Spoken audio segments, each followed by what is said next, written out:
ចាសួស្តីអ្នកទាំងអស់គ្នាថ្ងៃនេះនាងខ្ញុំនាំអ្នកទាំងអស់គ្នាមកមើល buffet នៅ Hall Steakhouse ពេញហួតបឹងស្នោចានេះគឺជាមុខម្ហូបដែលមាននៅ buffet របស់គាត់ហ្នឹងហើយ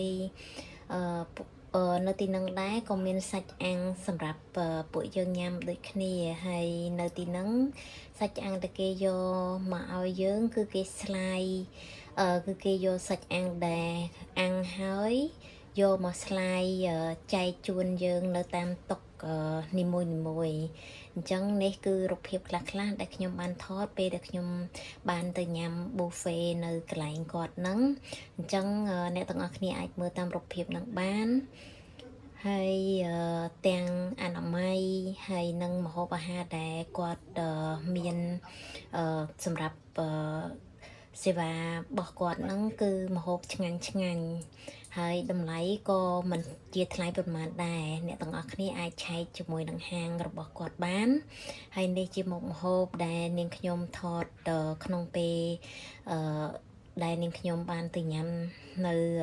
ហាងរបស់គាត់ហ្នឹងហើយម្ហូបរបស់គាត់គឺរសជាតិឆ្ងាញ់ហើយ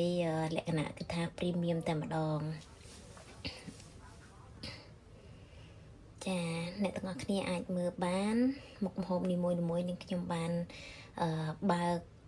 បង្ហាញជូនដល់អ្នកទាំងអស់គ្នាមើលចាអ្នកទាំងអស់គ្នាអាចមើលបានចាហើយសាច់អាំងដែលពួកគាត់នឹងយកមកឲ្យយើងញ៉ាំខ្ញុំនឹងដាក់បង្ហាញរូបភាពខ្លះៗនៅ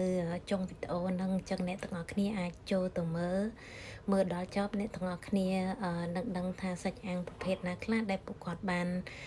ដាក់សម្រាប់ឲ្យពួកយើងញ៉ាំពេលដែលគាត់យកមកឲ្យយើងអញ្ចឹងអ្នកទាំងអស់គ្នាអាចមើលដល់ចប់បានហើយខ្ញុំ recommend ទៅអ្នកទាំងអស់គ្នាថាសាកទៅញ៉ាំនៅទីនឹងម្ដងទៅអ្នកទាំងអស់គ្នានឹងជាប់ចិត្តដូចនេះខ្ញុំអញ្ចឹងចាអរគុណអ្នកទាំងអស់គ្នា Thank you.